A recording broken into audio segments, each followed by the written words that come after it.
Good morning दोस्तों, Pandey selection अड्डा में आपका स्वागत है। आज जो है हम कुछ इम्पोर्टेंट क्वेश्चंस लेके आए हैं जो कि इस बार जितना भी टीसीएस पैटर्न्स पे एसएससी सीएसएसएल एग्ज़ाम में बने हैं वो मैं बहुत ही शॉर्ट तरीके से क्विक अप्रोच से बिना कलम छूते ही उसको क्विक अप्रोच कैसे बनाएंगे, कैसे सॉल्व करेंगे, वो मैं पहले ही जितना क्वेश्चंस आया हुआ है सबको मैं उठा लिया हूँ और वे क्वेश्चंस जो है शॉर्ट ट्रिक्स के माध्यम से मैंने सॉल्व कर दिया अपना नोट्स में। और उसको सिर्फ आपको देखना है और उसको कलम भी नहीं चलाना है और आपको मुख से ही सॉल्व कर लेना है। इतना क्विक अप्रोच है कि आप देखें, क्योंकि अभी आप देख रहे हैं एसएससी एग्जाम में मात्र 1 घंटा का टाइम होता है और उसमें 25 क्वेश्चंस आते हैं जो कि लगभग स्टूडेंट्स उसमें 25 क्वेश्चंस को आधा घंटा बनाते हैं, 30 मिनट लगाते हैं, 20 मिनट लगाते हैं। मतलब कि उतना टाइम ऐसा हम लोग मैथ को बनाए जिसमें हम लोग को कलम भी छूना ना पड़े और हम लोग आंसर तक पहुंच जाए। क्विक अप्रोच उसको बोलते हैं। तो अभी के डेट में इतना कंपटीशन टफ हो गया है कि हम लोग को मैथ्स का जो सॉल्यूशन होना चाहिए वही क्या होना चाहिए, शॉर्ट ट्रिक्स होना चाहिए, जिससे कि क्विक अप्रोच में हम कम समय में ज़्यादा क्वेश्चंस को अटैम्प्ट कर लें। तो उसी को देखते हुए हमारा जो क्लास है पटना इंस्टीट्यूट पटना में चल रही है, लेकिन कुछ कारणवश यहाँ पर जो है अभी लॉकडाउन के कारण अभी वैसा मैं वीडियो अपलोड नहीं कर पा रहा हूँ, इसलिए वैसा समय भी नहीं मिल पा रहा, वैसा स्टूडियो नहीं है, रूम नहीं है। तो अभी स्टार्टिंग से जो है मैं सिंपल वीडियो बनाकर मैं यूट्यूब पर अपलोड कर ले रहा हूँ। अगर इस वीडियो को आपको अच्छा लगेगा लाइक कमेंट को उसको ज़रूर करेंगे। तो चलते हैं ज़्यादा बात ना करते हुए हम सब क्वेश्चन की ओर। जो 16 मार्च को एसएससी एग्जाम में पूछा गया था वो मैं पहला क्वेश्चन ले रहा हूँ। देखिए पहला क्वेश्चन से आंसर में जल्दी कर दिया कि इसमें बहुत टाइम लग जाएगा आप लोगों को, बिना ज़्यादा समय ना लेते हुए आप डायरेक्ट सॉल्व करेंगे। जैसे पहला क्वेश्चन था कि 11800 रुपये की राशि को ए बी और सी के बीच विभाजित किया जाता है। ए का 2 गुना, बी का 5 बी का 7 गुना और सी का 7 गुना है राशि जो ए मिलेगी। सॉरी, ये बी का 5 गुना है। तो इसको हम लोग कैसे सॉल्व करेंगे ये समझिए। देखिए पहला क्या है कि 11,800 रुपये आपके पास राशि है जिसमें कि ए बी सी के बीच विभाजित किया जाता है, लेकिन ए का जो भाग है वो 2 गुना है, बी का भाग जो है 5 गुना है और सी का 7 गुना है। तो ए को हमको बताना है कि ए का भाग क्या होगा। इस टाइप के कभी क्वेश्चंस अगर आपको कभी भी एग्जाम में स्क्रीन पर दिखता है गुना वाला कि 2 गुना है, 7 गुना है, 5 गुना है, तो इसको हम लोग क्या करते हैं ना कि अगर बोला कि ए का 2 गुना तो क्या हम लिखें, ए का 2 गुना, बी का 5 गुना, बी का 5 गुना, सी का 7 गुना, सी का 7 गुना हम कर दिए। लेकिन इसमें क्या अगर हमको पता होता कि ए का हिस्सा कितना है, बी का हिस्सा कितना है, सी का हिस्सा कितना है, तो आराम से ये क्वेश्चंस निकल जाएगा। तो देखिए हिस्सा कैसे निकालते हैं। देखिए जैसे मान लीजिए ये 2 है, अगर हमको रेशियो पता होता कि ए बी सी के पास टोटल कितना राशि है तो ये पता चल जाता है, तो ए का हिस्सा मिल जाएगा। तो अगर रेशियो में अगर गुना वाला आता है कि इसका गुना है तो हम क्या करेंगे, रेशियो निकालेंगे। तो रेशियो इसका कैसे निकालते हैं, पहले क्या करते हैं, ये 2 है तो इसको हमको छोड़ देंगे, क्या करेंगे, इसको हमको छोड़ देंगे और ये दोनों गुना करेंगे तो 7 5 क्या हो गया 35। ये क्या का मुख में ही करना है, 7 5 क्या हो गया 35। तो पहला रेशियो ए का हिस्सा कितना हो गया 35, इसको फिर मुन दीजिए तो अब क्या बचेगा 7 गुना 2, बी का हिस्सा कितना हो गया 14, फिर इसको मुन देना है, फिर क्या बचा 5 × 2 10, तो 10, यानी कि ए का रेशियो कितना है 35, बी का रेशियो कितना आ गया 14, सी का रेशियो कितना आ गया 10। तो आपको पता चला कि ए का रेशियो कितना है 35, बी का रेशियो कितना है 14, सी का रेशियो कितना है 10। तो आप बताइए कि मेरे अनुसार से ए प्लस बी प्लस सी का टोटल रेशियो कितना है, टोटल कितना राशि है। तो हम क्या कर दिए, तीनों को जोड़ दिए कि 35 + 14 + 10 यानी कि 59 रुपया। तो देखिए मेरे अनुसार से कितना है 59 रुपया, लेकिन क्वेश्चन के अनुसार से कितना है, क्वेश्चन के अनुसार से कितना है 11,800, यानी कि 59 का वैल्यू कितना हो गया 11,800। तो एक कितना मिलेगा, एक कितना है तो 35, तो 35 बराबर कितना, तो क्या करेंगे कट गया 35, 35 × 35 कितना होगा 7,000। यानी पहला का आंसर क्या हो गया 7,000। यानी कि ऑप्शन को देखिए और वहाँ से निकलिए। तो पहला का आंसर क्या हो गया 7। समझ में आया, क्लियर, किसी को कोई प्रॉब्लम, नो प्रॉब्लम। देखिए सेकेंड क्वेश्चन क्या बोलता है कि किसी शहर की आबादी पहले वर्ष में 30% बढ़ जाती है और अगले वर्ष में 15% तक घट जाती है। यदि 2 साल बाद की जो आबादी 11,050 है तो 2 साल पहले इसकी आबादी कितनी थी।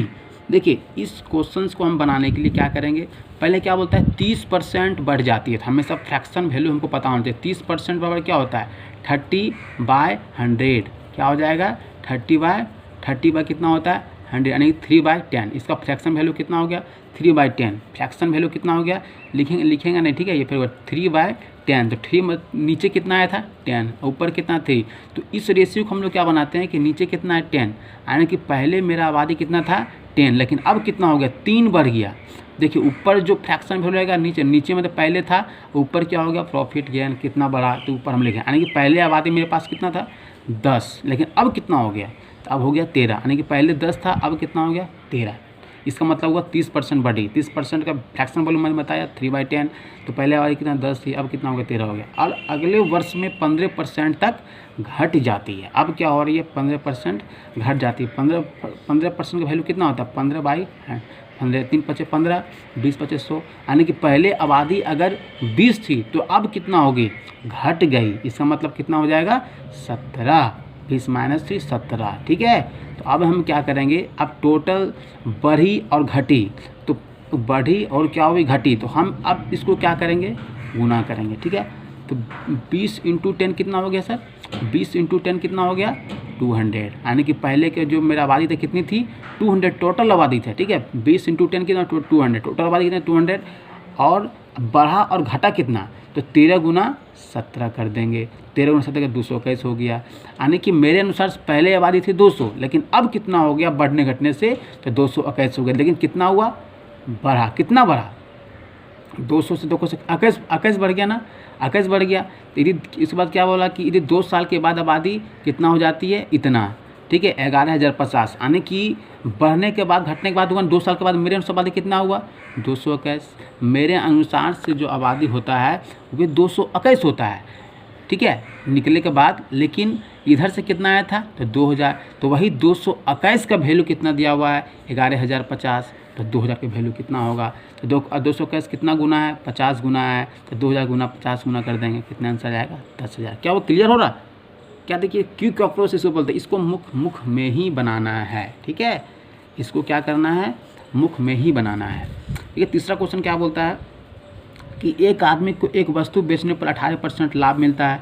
यदि विक्रय मूल्य में 49 रुपये की वृद्धि होती है तो 25% लाभ होता है, तो वस्तु की लागत मूल्य ज्ञात कीजिए। तो देखिए इसमें क्विक अप्रोच कैसे करेंगे कि मानते एक आदमी को एक वस्तु बेचने पर कितना होता है 18% का लाभ होता है, यानी कि मान लें कि कॉस्ट प्राइस अगर 100 रुपया था तो उसको कितना लाभ होता है 118 रुपया लाभ होता है, ठीक है। 100 रुपया का कॉस्ट प्राइस कितना लाभ हुआ 118 रुपया। लेकिन यदि विक्रय मूल्य में 49 रुपये में वृद्धि हो जाती है, कितना वृद्धि होती है 49 रुपया वृद्धि होती है, तो वही तो उसके तो 25% का लाभ होता है। देखिए 49 रुपया वृद्धि हुआ, पहले मेरे पास 100 रुपये का सामान था, मान लें कॉस्ट प्राइस 100 था, तो 18% अगर वृद्धि हुआ तो लाभ हुआ, तो मैंने कि 118 रुपये में बेच दिया मैंने। फिर क्या हुआ कि अगर 49 रुपया को वृद्धि होता है तो हम कितना लाभ बेचते हैं 25% लाभ, कि वही 100 का सामान कितना लाभ बेच दिए 125 रुपये में। तो मेरे अनुसार से लाभ कितना हुआ, पहले 118 लाभ था अब 125 लाभ। मेरे अनुसार से जो लाभ होता है वो 7 रुपया होता है। लेकिन विक्रय मूल्य में 49 रुपये, विक्रय मूल्य में कितना वृद्धि हुआ 49 रुपये। मेरे अनुसार से 118 बिका, फिर 125 हुआ। मेरे अनुसार से कितना वृद्धि हुआ 118 से 125 में कितना वृद्धि हुआ 7 रुपया। तो 7 रुपया का जो वैल्यू है वो कितना दिया हुआ 49। तो हमेशा बोलते वस्तु का लागत मूल्य क्या होता है 100%, तो 100% का वैल्यू कितना हो जाएगा 700। क्लियर, फिर से बता दूं इसमें कुछ भी नहीं करना है। 18% का लाभ होता है तो 100 का कितना 100 रुपया का मान लीजिए कॉस्ट प्राइस था, तो 18% लाभ हुआ 118 रुपया।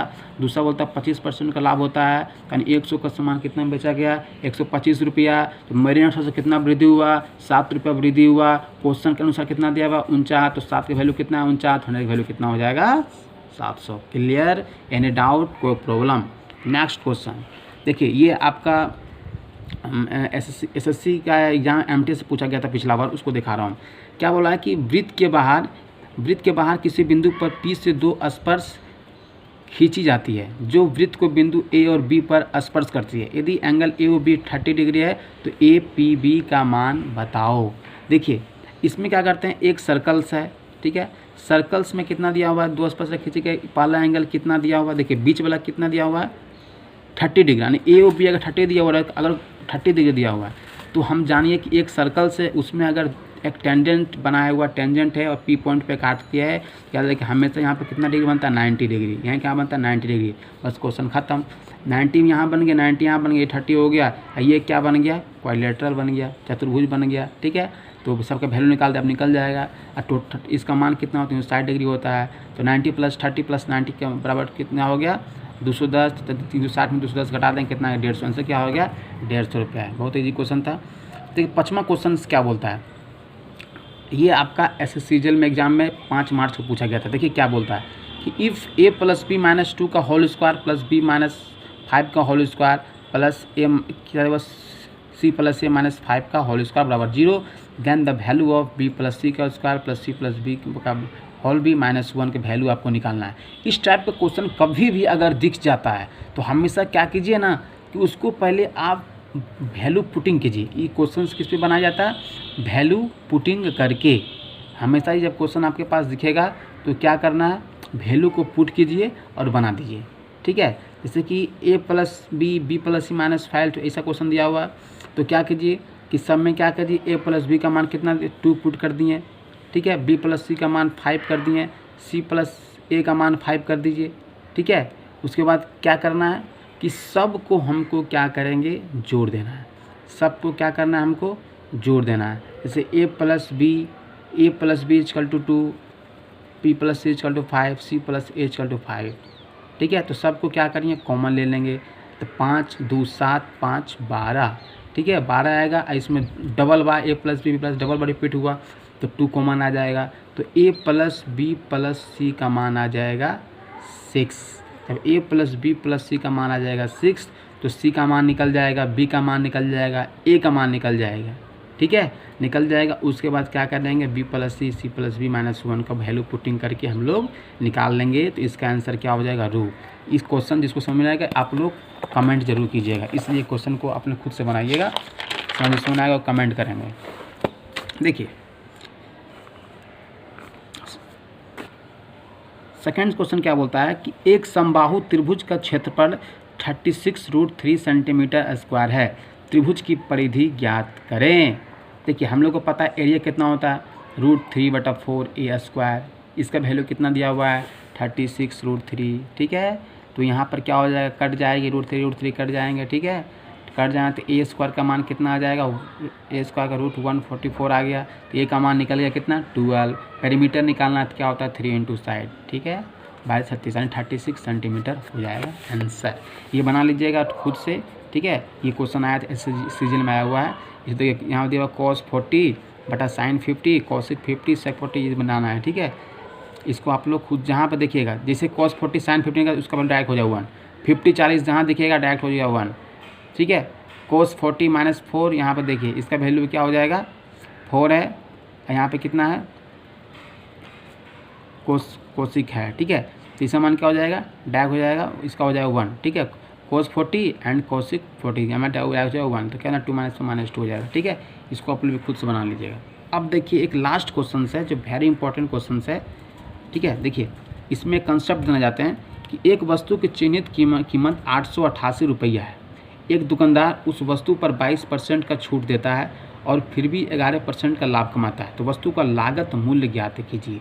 देखिए हमेशा इसमें जो प्रॉफिट एंड लॉस का जो क्वेश्चन जो पेपर बनते हैं तो वे बहुत ज़्यादा क्वेश्चन से पूछ जाते हैं। इस पर आप लोग जरूर पकड़ बनाइएगा कि अगर दिया हुआ है कि इसमें कभी भी कॉस्ट प्राइस निकालते हैं, कॉस्ट प्राइस निकालेंगे उसमें क्या होता है कि हमेशा डिस्काउंट माइनस कर देंगे, यानी cost price equal to 100 minus discount that is 78%। Okay, and mark price का भी निकालना हो तो 100 प्लस प्रॉफिट बराबर मार्क प्राइस, 100 माइनस डिस्काउंट बराबर कॉस्ट प्राइस। ओके, इसको याद रखिएगा 100 minus discount equal to cost price, 100 plus profit equal to mark price. तो 100 माइनस प्रॉफिट क्या कितना है 100 माइनस डिस्काउंट। ठीक है, तो 22% डिस्काउंट हो गया, तो 100 में से 22 कितना होगा 78%। मार्क प्राइस निकालना है तो 100 प्लस 11 कितना हो गया 111 आ गया। तो बस जानिए कि 100 माइनस प्राइस का वैल्यू 78% इधर आ गया कॉस्ट प्राइस है, और मार्क प्राइस कितना है 111। तो वही आपको दिया क्वेश्चन में कि वस्तु चिन्हित कीमत यानी कि जो मार्क प्राइस कितना है 888 रुपया है, तो आपके अनुसार से मार्क प्राइस कितना था 111 का वैल्यू 888 रुपया है। तो 78% का क्या होगा। ओके, तो ये कितने 111 कितना गुना 8 गुना है, तो इसको भी हम 8 गुना कर देंगे। तो आंसर कितना आ गया 624 रुपया। आज के लिए हम दोस्तों इतना ही रखते हैं, अभी ज़्यादा समय नहीं मिल रहा है, इसलिए अभी इतना ही हम रख रहा हूँ। और धीरे धीरे अगर आप लोग को अच्छा लगा, सॉल्यूशन अच्छा लगा, बहुत ही मेहनत सॉल्यूशन कर रहे हैं हम लोग, हमारा टीम लगा हुआ है। अगर सॉल्यूशन अच्छा लगा, क्विक अप्रोच अच्छा लगा, तो आप लोग इस वीडियो को शेयर, कमेंट, लाइक ज़रूर करेंगे, जिससे हमको पता चलेगा कि आप लोग कितना लाइक कर रहे हैं। उसके बाद धीरे धीरे मैं अच्छा क्वालिटी का वीडियो अपलोड करूंगा और लाइव टेलीकास्ट वीडियो अपलोड करूंगा पांडे सिलेक्शन अड्डा टीम पर। इसमें हम लोग जल्द से जल्द पूरा कोशिश कर रहे हैं, इसलिए आपको अगर वीडियो अच्छा लगे ज़रूर लाइक कमेंट करेंगे। थैंक यू दोस्तों, आज के लिए इतने। आपका दिन मंगलमय हो।